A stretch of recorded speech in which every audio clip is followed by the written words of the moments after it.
Hello bachcho, let us read the question first, and the question is find the general solutions of the following equation sin x minus sin 2x plus sin 3x is equal to 0.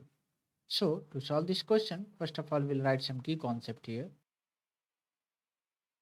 Concept is that the formula that we are going to discuss here. So the formula is, so suppose we have a sin c plus sin d. मान लीजिए sin c plus sin d दिया गया हो, ठीक है। तो इसके लिए क्या फॉर्मूला होता है, हम जानते हैं कि sine C plus sine D दिया गया हो तो हम लिख सकते हैं two sine C plus D by two, ठीक है, इनटू क्या होता है cos C minus D by to.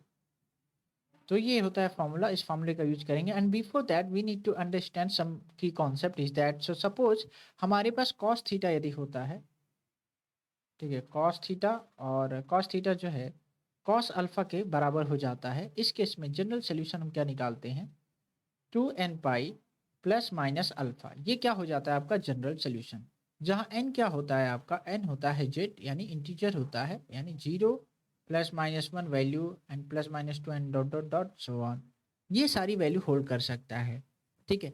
और यदि मान लीजिए अब हमारे पास साइन थीटा हो, ये तो हमने देख लिया, कॉस थीटा के केस में जनरल सोल्यूशन फाइंड कैसे करते हैं। अब यदि हमें साइन के केस में जनरल सोल्यूशन फाइंड करना हो तो क्या लिखेंगे, n pi plus -1 to the power n into alpha, ठीक है। तो हम जानते हैं क्या है एन, एन यही वैल्यू होगा आपका, एन बिलोंग्स टू जेड, और n 0 comma plus -1 plus -2 and dot dot so on होगा था होता है, ठीक है। तो चलिए फॉर्मूले को अप्लाई करेंगे। अब हमारे पास क्वेश्चन क्या दिया गया है, आपका क्वेश्चन है sine x sine 2x plus sine 3x that will be equal to 0, ठीक। अब यहाँ क्या है कि sine C plus sine D यानी sine x sine 3x minus sine 2x हो जाएगा, ये दैट विल बी 0, ठीक है। अब ये sine C plus sine D formula चलते हैं यूज करते हैं, यानी ये टू साइन, ये क्या हो जाएगा 3x plus x by two into ये क्या हो जाएगा cos 3x minus x by two, ठीक है, ये minus sine 2x that is equal to 0, ठीक है। तो ये देखेंगे ये क्या है 3x plus x by to, यानी 4x हो जाएगा। 4x से जब हम 2 डिवाइड करेंगे तो 2x देगा ये आपका, ठीक है? तो यहाँ से ये आपका हो जाएगा टू साइन 2x हो गया इंटू ये कॉस हो जाएगा आपका 2x होगा, और 2x से 2 से डिवाइड कर देंगे तो क्या हो जाएगा ये x हो जाएगा, ठीक है। तो यानी into cos cos x minus sine 2x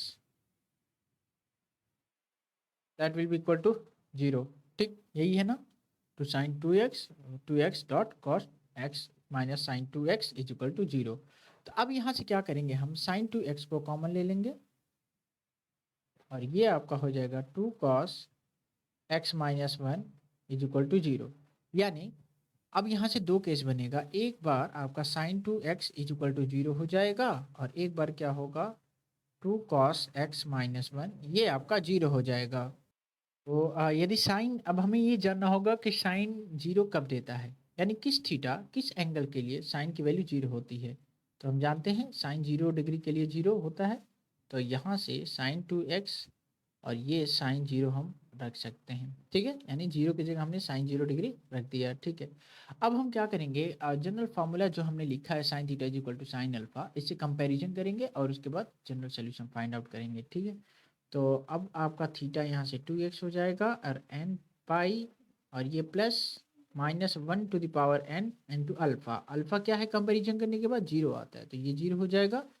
तो यहाँ से हमारा बच जाएगा एन पाई, और एक्स 2 से डिवाइड कर देंगे तो फाइनली हमें मिल गया एन पाई बाई 2। तो एक्स की वैल्यू ये आ जाती है, ठीक है। तो फाइनली हमने फाइंड आउट कर लिया एक केस के लिए, यानी sign 2x is equal to 0 के लिए। तो यहाँ फॉर किसके लिए हो जाएगा ये साइन 2x 0 के लिए हो जाता है, ठीक है। अब हम कैलकुलेट करेंगे 2 cos x minus 1 is equal to 0 के लिए, ठीक है। इसके लिए कैलकुलेट करते हैं, ठीक है। तो यहाँ से आपका क्या हो जाएगा कि cos x की वैल्यू आपका हो जाएगा 1/2, ठीक।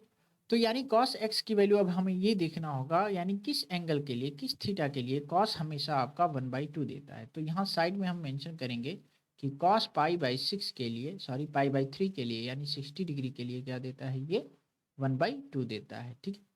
तो मेंशन करते हैं यहाँ, ये क्या देता है 1/2। अब करेंगे इसका यूज, यानी 1/2 की जगह हम रखेंगे cos π/3 और करेंगे कंपेयर जनरल सोल्यूशन से, ठीक है। तो यानी आपका ये cos x हो गया और ये आपका हो जाएगा cos π/3, ठीक है। तो अब हमें यहाँ से क्या करना होगा कि थीटा, यानी जो हमने फार्मूला लिखा है जनरल सोल्यूशन में, theta is equal to 2n pi plus minus alpha, इसका करेंगे यूज, क्योंकि कंपेयर हमने किया theta is equal to cos alpha. तो कॉस अल्फा, अल्फा क्या हो जाएगा π/3, तो चलिए रखते हैं। तो ये आपका हो जाएगा x, ये 2n पाई, ये हो जाएगा plus minus alpha that is π/3, ठीक है।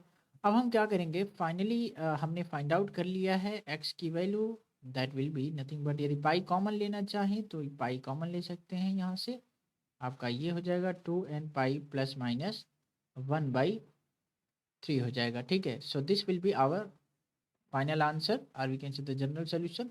ये किसके लिए है, ये आपका है 2 cos x minus 1 is equal to 0 के लिए आता है, ठीक है। और ऐसे ही हमने यहाँ पे फाइंड आउट किया है कि x is equal to n π/2, ये किसके लिए था, n π/2 के लिए, ये किसके लिए था आपका जनरल सोल्यूशन, ये आपके लिए था, ये आपका था sin 2x is equal to 0 के लिए था, ठीक है। तो यहाँ पे हम मेंशन कर सकते हैं कि for sin 2x is equal to 0 के लिए था। So hope you understood it well, best of luck.